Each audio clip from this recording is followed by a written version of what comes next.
નમસ્કાર ખેડૂત મિત્રો, જય કિસાન, જય ભારત. ખેડૂત ભાઈઓ, આજે આપણે વાત કરીશું આપણી ઉપજ ચણાની. હવે ચણાની ઉપજ પર આપણે જે કાંઈ વાત કરવી છે એ વાત એટલે આપણા ગુજરાતમાં કયા વિસ્તારમાં ચણાનું કેટલું વાવેતર થયું છે, એના અંતિમ આંકડાઓ શું કહી રહ્યા છે, સાથે સાથે ચણાની ઉપજ આ વર્ષમાં સમગ્ર દેશમાં જે કાંઈ આવવાની શક્યતાઓ અને સંભાવનાઓ હોય એ ઉપરાંત બજારનું ચિત્ર શેના આધારે તૈયાર થઈ શકે એમ હોય અને તૈયાર થતા ચિત્રમાં સૌથી અગત્યનો રોલ કોનો હોય, આપણા ચણાની ઉપજનો કે આંતરરાષ્ટ્રીય બજારના ચણાના ભાવનો કે આપણા દેશની સરકારની આયાત નિકાસની નીતિનો. તો આ મુદ્દાઓની આપણે આજે ચર્ચા કરીએ છીએ મિત્રો. હવે આજનો દિવસ એટલે જાન્યુઆરી 26 અને 26 જાન્યુઆરી એટલે આપણો પ્રજાસત્તાક પર્વનો દિવસ, ગણતંત્રનો ઉત્સવનો દિવસ અને ગણતંત્ર પ્રજાસત્તાક એટલે કે આપણો દેશ સંવૈધાનિક નાગરિક સંવૈધાનિક પદ્ધતિથી ચાલે એને માટે આપણા દેશના એ સમયના નેતાઓએ કરેલો પ્રયાસ અને પ્રયાસના પરિણામે આપણા દેશને એક લોકતાંત્રિક બંધારણના આધારે ચલાવવાનો જે નિર્ણય અને એ નિર્ણયથી સૌથી મોટો લાભ જો કોઈ પણ વર્ગને આખા દેશમાં થયો હોય તો એ વર્ગ એટલે આપણો ખેડૂત વર્ગ. કારણ કે આપણી પાસે ત્યાર પહેલાના સમયમાં કોઈ પણ પ્રકારના કાનૂની કે સંવૈધાનિક અધિકારો નહોતા અને આ કાનૂની અને સંવૈધાનિક અધિકારોની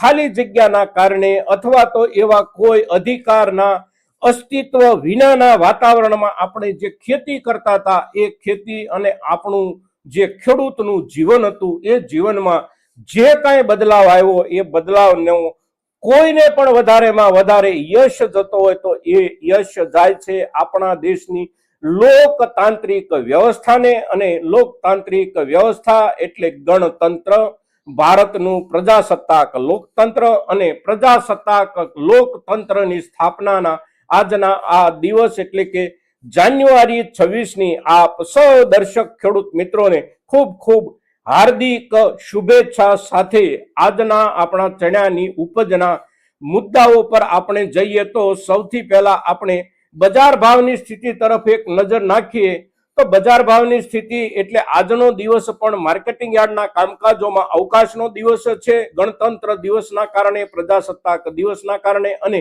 ગઈકાલે રવિવારનો દિવસ હતો એટલે ગઈકાલે પણ માર્કેટિંગ યાર્ડો તમામ અવકાશ પર હતા. પણ ત્યાર પહેલાના દિવસોમાં આપણે જોઈએ તો એકંદર આપણા ચણા દેશી ચણાના ભાવ એટલે લગભગ 900 સવા 900 રૂપિયા 20 કિલોના ભાવથી શરૂ થાય આપણા ચણા અને ઊંચામાં ઊંચા 1100 રૂપિયા કે 1125 રૂપિયા. બહુ સારી બેસ્ટ ક્વોલિટી હોય તો કોઈના કોઈ ખેડૂતના 1150 સુધી પહોંચે જૂના ચણા. નવા ચણાની આવકો થોડી થોડી શરૂ થઈ છે પણ નવા ચણાની આવકો એટલી બધી નથી કે એના ભાવની આપણે કમ્પેરિઝન કરી શકીએ. એટલે ક્યાંક થોડો ઘણો જથ્થો આવ્યો હોય તો સામાન્ય રૂપમાં ઊંચા નીચા ભાવથી વેચાયો હોય. આ સ્થિતિ આપણા દેશી ચણાની. ત્યાર પછી આપણા બીટુ સફેદ ચણા, તો સફેદ ચણા એટલે લગભગ 1150 થી શરૂ થાય અને સારામાં સારા ભાવથી વેચાતા હોય તો 1300 રૂપિયા સુધી વેચાય. એના ઉપર આપણે જઈએ જે જાત જે કિસમ કે જેને આપણે છોલે ચણાના નામથી બોલીએ છીએ એ છોલે ચણા એટલે કે ડોલર ચણાનો બજાર ભાવ એટલે લગભગ 1450 થી શરૂ થાય અને સારામાં સારી ક્વોલિટી 2000 રૂપિયા કે 2050 રૂપિયા કે 2100 રૂપિયા સુધી પણ કોઈ ખેડૂતનો લોટ વેચાતો હોય. આ પ્રમાણે ચણાની બજાર ભાવ સ્થિતિ વર્તમાનમાં છે. હવે સિઝન નજીક આવી રહી છે, 5-15 દિવસમાં જ આપણી પાસેનું ઉત્પાદન બજાર સુધી આવવાનું શરૂ થઈ જશે અને જ્યારે બજારમાં આપણી નવી ઉપજના ચણા આવવાના શરૂ થાય ત્યારે એકંદર બજારની સ્થિતિ કેવી રહી શકે આ સવાલ આપણા ખેડૂત માટે ખૂબ અગત્યનો સવાલ હોય છે. હવે સ્થિતિ કેવી રહી શકે તો એની સાથે જોડાયેલા જે કોઈ મુખ્ય કારણો હોય એ મુખ્ય કારણો પૈકીનું એક કારણ એટલે વાવેતર અને વાવેતર પછી ઉત્પાદનની શક્યતાઓ અને સંભાવનાઓ. હવે વાવેતરના આંકડાઓ રાષ્ટ્રીય વાવેતરનું જે કાંઈ ચિત્ર છે એ લગભગ 95 લાખ 96 લાખ કે 97 લાખ હેક્ટર વિસ્તારમાં વાવેતર ચણાનું આ વર્ષમાં છે એવું કેન્દ્ર સરકારના આંકડાઓ કહી રહ્યા છે. સાથે સાથે આપણા ગુજરાતની આપણે વાત કરીએ તો આપણા ગુજરાતના જે અંતિમ આંકડાઓ આવ્યા છે ડિસેમ્બર મહિનાના એ આંકડાઓ પ્રમાણે લગભગ આપણે ત્યાં 9 લાખ હેક્ટરથી વધારે વાવેતર થયું છે. એ વાવેતરને આપણે વિસ્તાર વાઇઝ જોવાનો પ્રયાસ કરીએ તો સૌથી વધારે વાવેતર સૌરાષ્ટ્ર વિસ્તારમાં છે.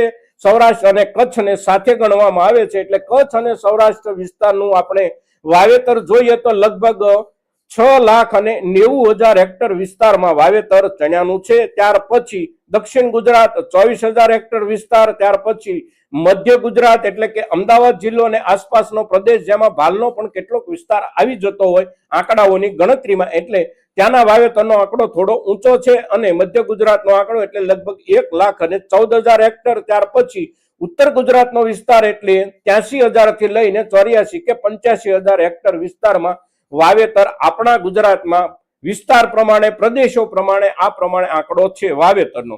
હવે ઉત્પાદન આપણે આપણા ગુજરાતનું જોવા અને સમજવાનો પ્રયાસ કરીએ તો સામાન્યપણે આપણે એવું માની શકીએ કે લગભગ 11 લાખ ટન થી લઈ અને 12 લાખ કે 11.5 લાખ ટન જેટલા ચણા આપણા ગુજરાતમાં પાકે. સમગ્ર રાષ્ટ્રીય વાવેતરના આંકડાની સરખામણીમાં ઉત્પાદનના જે અંદાજો છે એ અંદાજો એટલે લગભગ 1 કરોડ અને 15 લાખ ટન થી લઈને 1 કરોડ 17-18 લાખ ટન આસપાસ ઉપજ આવે ચણાની આ વર્ષમાં. એટલે આ પ્રમાણે ઉપજના અંદાજો છે. હવે આ ઉપજના અંદાજોમાં આપણે વધારે ઉપજ ઉપજાવવાના છીએ આ વર્ષમાં કે રાષ્ટ્રીય જરૂરિયાતના ધોરણે ઓછી ઉપજ ઉપજાવવાના છીએ? તો આ સવાલનો જવાબ છે કે આપણા ચણા 1 કરોડ ને 15 લાખ ટન પાકે તો પણ ભલે, 1 કરોડ ને 20 લાખ ટન પાકે તો પણ ભલે, અને છેલ્લો આંકડો કોઈ કારણોસર ઘટીને આવે અને 1 કરોડ 5 લાખ કે 10 લાખ ટન પાકે તો પણ આપણા દેશની ચણાની જે વાસ્તવિક વપરાશ છે અને વાસ્તવિક જે જરૂરિયાત છે એની સરખામણીમાં આપણું ઉત્પાદન ઘણું જ પાછળ રહી જાય છે. કારણ કે લગભગ આપણે જે જગ્યાએ ચણા જ વપરાવાના હોય ત્યાં ચણા જ વપરાય તો આપણા દેશની જરૂરિયાત એટલે લગભગ 1.5 કરોડ ટન ચણાથી લઈ અને 1 કરોડ અને 60 લાખ ટન ચણાની જરૂર પડે આપણા દેશની. હવે વાસ્તવિક વપરાશની આપણે જ્યારે વાત કરીએ છીએ ત્યારે આ મુદ્દો બહુ અગત્યનો છે. વાસ્તવિક જરૂરિયાત એટલે ચણામાંથી જે કાંઈ આપણે ખાદ્ય પદાર્થો તૈયાર કરતા હોઈએ એ ખાદ્ય પદાર્થોમાં એક આખા ચણા આપણે શાકભાજીના રૂપમાં વાપરતા હોઈએ, બીજા ક્રમે ચણામાંથી આપણે દાળ તૈયાર કરી અને દાળ વાપરતા હોઈએ સીધી, અને ત્યાર પછીની પ્રક્રિયા એના ઉપરની એટલે દાળમાંથી બેસન તૈયાર કરવો અને બેસનમાંથી જુદી જુદી ચીજ વસ્તુઓ તૈયાર કરવી. તો જ્યારે દાળ બને છે ચણાની ત્યારે એની અંદર નાની મોટી ભેળસેળની શક્યતાઓ બની જાય છે. આખા ચણા આપણે જ્યાં વાપરીએ ત્યાં ચણા સિવાય બીજું કશું એમાં ન ચાલે, પણ એનો એક તબક્કો ફરી જાય એટલે કે એક પગથિયું આગળ વધીએ આપણે પ્રોસેસ પછી જે દાળનું સ્વરૂપ મળે છે એમાં થોડી ઘણી ભેળસેળ થઈ શકે છે. ત્યાર પછી બેસનનો તબક્કો જ્યારે આવે છે ત્યારે એમાં જે ભેળસેળ થાય છે એ ભેળસેળનું પ્રમાણ કેટલું રહે છે એના આધારે આપણા ચણા વપરાય. ભેળસેળ બેસનમાં જે કાંઈ થતી હોય એ ભેળસેળનું પ્રમાણ એકંદર આપણે જોઈએ તો ખૂબ ઊંચું રહે છે, અને એ ખૂબ ઊંચું રહેવાનું કારણ છે આપણે જે ચણા પકવીએ છીએ એ પાકેલા ચણાનું ઉત્પાદન આપણા દેશની જરૂરિયાત કરતા ઓછું રહે છે. સામે જરૂરિયાત કરતા ઓછું રહેતું હોવાના કારણે એકંદર બજારમાં ચણાના ભાવ ખરીદનારા અને વાપરનારાને ઊંચા લાગે છે. આપણને ખેડૂતોને વ્યાજબી ભાવ નથી મળતા, આ વાત સાચી છે, પણ જે વાપરે છે એમને ઊંચા ભાવ લાગે છે અને સરકારને પણ નિરંતર ડર લાગે છે કે કઠોળ, દાળ કે બેસનના ભાવનો વધારાનો દેકારો ક્યાંય પણ ઉઠવો ન જોઈએ. એટલે સરકાર નિરંતર એના ઉપર નજર રાખતી રહે છે, અને સરકારની નિરંતર નજર એટલે બેસનમાં જે કાંઈ ભેળવી શકાતું હોય એવી ચીજોની આયાત કરવી, અને એવી ચીજો એટલે પ્રથમ ક્રમે પીળા વટાણા. પીળા વટાણા આપણા દેશની અંદર બહુ મોટા પાયે આયાત થાય છે. લગભગ આપણા ચણાના ઉત્પાદનની સામે એને સરખાવવાનો આપણે પ્રયાસ કરીએ તો ચણા કરતા ત્રીજા ભાગનું ઉત્પાદન આપણે ત્યાં ભેળવી દેવામાં આવે છે પીળા વટાણાને દાળના રૂપમાં, અગર તો પીળા વટાણાને બેસનના રૂપમાં. એટલે વપરાશનો જે આંકડો છે એ આંકડામાં ઉપર નીચે દર વર્ષે થઈ જતું હોય છે. એટલા માટે કે ચણાની ઉપલબ્ધિ કેટલી છે સામે આયાતી પદાર્થો પછી એ ચણાના રૂપમાં આવતા હોય કે પીળા વટાણાના રૂપમાં આવતા હોય એનો જથ્થો કેટલો છે એના આધારે બજારમાં અસર ઊભી થાય છે, અને બજારમાં ઊભી થતી અસર એટલે આપણને મળી શકનારા ભાવોની સ્થિતિ. હવે દુનિયાના બાકીના દેશોમાંથી આપણે ત્યાં જે કાંઈ આયાત થાય છે એ આયાતના પદાર્થો પૈકી ચણા કેટલા આયાત થાય છે આપણે ત્યાં, તો ચણાની આયાતનું ચિત્ર આપણે જોવા કે સમજવાનો પ્રયાસ કરીએ તો લગભગ આપણા દેશની અંદર આપણી જરૂરિયાત જે કાંઈ છે એને પૂરી કરવા માટે કોઈ વર્ષે 10 લાખ ટન ચણા આવે, કોઈ વર્ષે 15 લાખ ટન ચણા આવે કે કોઈ વર્ષે 20 લાખ ટન ચણા પણ આવે છે આપણા દેશની અંદર, તો કોઈ વર્ષે 5 લાખ ટન ચણા પણ આવે છે. હવે એ જે ઓછા વધતા આવે છે એની સાથે જોડાયેલા 2-3 કારણો હોય છે. એક કારણ આપણે ત્યાં ઉપજ કેટલી આવી, બીજું કારણ સરકારોની આયાત નિકાસની નીતિઓ કેવી છે. આપણે આયાત કરીએ છીએ તો જે દેશો નિકાસ કરે છે એ દેશોની આયાત નિકાસની નીતિ કેવી છે, આપણા દેશની આયાત નિકાસની નીતિ કેવી છે, અને ત્રીજો મુદ્દો જ્યાંથી આપણે આયાત કરીએ છીએ એમને ત્યાં ઉત્પાદનની સ્થિતિ કેવી છે. એટલે આ ત્રણેય મુદ્દાઓના આધારે આયાત દર વર્ષે ઓછી વધતી થયા કરે છે અને એ પણ મોટા પ્રમાણમાં ઓછી વધતી થયા કરે છે. હવે આપણા દેશ સિવાય આખી દુનિયામાં ચણા ખરેખર કોણ પકવે છે, તો ચણા ખરેખર આપણા દેશ સિવાય દુનિયામાં એકંદર જેને નોંધપાત્ર જથ્થો આપણે કહી શકીએ એવા ચણા પકવનારો દેશ એટલે માત્ર ને માત્ર ઓસ્ટ્રેલિયા છે. ઓસ્ટ્રેલિયા જે ઉત્પાદન કરે છે એ ઉત્પાદન લગભગ 20 લાખ ટનથી લઈને 22 લાખ ટન જેટલું થાય છે. આ વર્ષમાં એમના ચણાનું ઉત્પાદન 22 લાખ ટન જેટલું અંદાજવામાં આવી રહ્યું છે. ચાઇના પોતે જે ઉત્પાદન કરે છે એના આંકડાને આપણે બાજુ પર છોડીએ, કારણ કે ચાઇનાથી આપણે ચણા આયાત નથી કરતા, આપણે ત્યાંથી ચાઇનામાં ચણા ખાસ કોઈ જથ્થામાં જતા પણ નથી. એટલે ચાઇનાના ચણાને આપણે છોડીએ તો આપણા દેશ પછી તરત આવી જાય છે ઓસ્ટ્રેલિયા. એટલે ઓસ્ટ્રેલિયા જે ચણા ઉત્પન્ન કરે છે એ ઉત્પાદનનો ઓસ્ટ્રેલિયાનો જથ્થો એટલે લગભગ 20 લાખ ટન, 21 લાખ ટન કે 22 લાખ ટન. ત્યાર પછી મેક્સિકો, તો મેક્સિકો લગભગ 2 લાખ કે 2.5 લાખ ટન જેટલા ચણા ઉત્પન્ન કરે છે.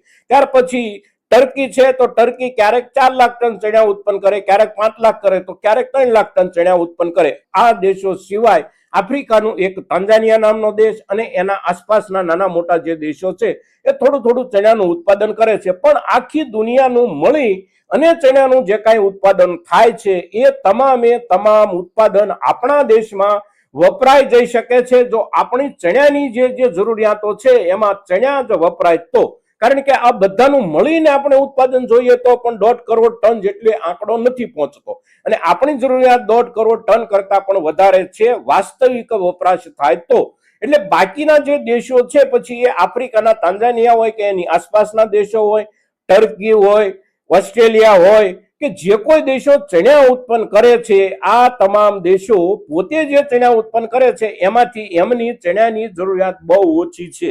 એમની ચણાની જરૂરિયાત એટલે ચણાને પલાળીને ઉગાડવા અને ઉગાડી અને એક સામાન્ય નાસ્તાના રૂપમાં થોડા ખાવાનો આ દેશોમાં કેટલાક સમુદાયમાં રિવાજ છે. એ સિવાય એમને ત્યાં ચણાનો ઉપયોગ નથી થતો, કારણ કે એ ચણાની દાળ પણ નથી ખાતા કે ચણામાંથી તૈયાર થતો બેસન અને બેસનમાંથી આપણે જે ચીજો બનાવીએ છીએ અને જેને આપણે સ્વાભાવિક રીતે સાવ સરળતાથી ઓળખી શકીએ એવી ચીજો આપણી, એટલે આપણા ગાંઠિયા હોય, આપણા ફાફડા હોય, આપણા ભજીયા હોય કે આપણી ચોળાફળી જેવી વિવિધ જે કોઈ આઈટમો એમાંથી બને છે, આ આઈટમો ત્યાં બનતી પણ નથી અને ત્યાં ખવાતી પણ નથી. આ આપણા જ ખોરાકનો એક હિસ્સો છે અને તેથી આપણી જરૂરિયાત મોટા પાયે ચણાની છે.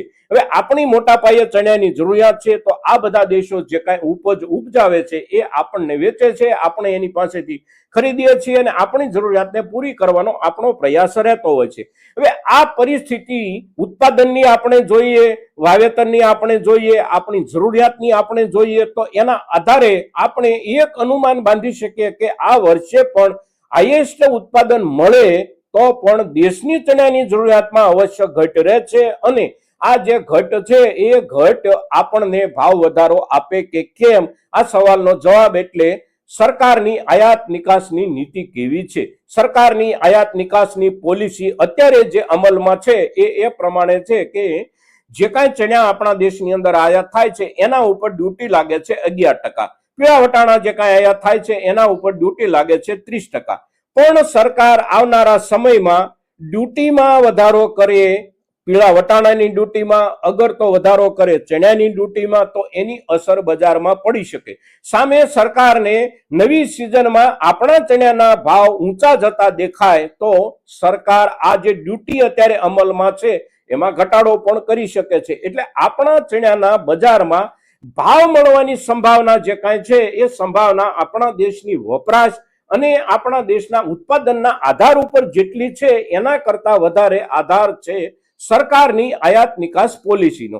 સરકારની આયાત નિકાસ પોલિસી આપણા ચણા ઉત્પન્ન કરતા ખેડૂતોના હિતમાં જો રહે તો આપણને સારામાં સારા ભાવ મળી શકે છે. આ વર્ષમાં પણ, પૂરતા વાવેતર પછી પણ અને પૂરતા ઉત્પાદનના આંકડાઓ પછી પણ સરકારની નીતિ એવી રહે કે બજારમાં કોઈ પણ ચીજ મોંઘી વેચાય છે એવો અવાજ ન ઉઠવો જોઈએ. તો સરકાર એવો નિર્ણય કરે કે અત્યારે જે ડ્યુટીઓ લાગે છે એ ડ્યુટીઓમાં કાપ મૂકો, અગર તો એને બિલકુલ ડ્યુટી મુક્ત કરો. આખરે નિર્ણય સરકારનો છે કે આપણને ખેડૂતોને પૂરતા, અગર તો આપણે જેને પોષણક્ષમ ભાવો કહેતા હોઈએ ત્યાં સુધીના ભાવો સરકાર આપણને ખુલ્લા માર્કેટમાંથી મળવા દેવા માંગે છે કે કેમ, એના આધારે આપણને ચણાના ભાવ મળશે. આજના દિવસે આપણી મહત્વની શિયાળુ ઉપજ ચણા જેવા પાક પરની આપણી આ વિસ્તૃત ચર્ચા મહત્તમ ખેડૂતો સુધી પહોંચે એ માટે આપ સૌના પ્રયાસોની અપેક્ષા સાથે જય કિસાન, જય ભારત.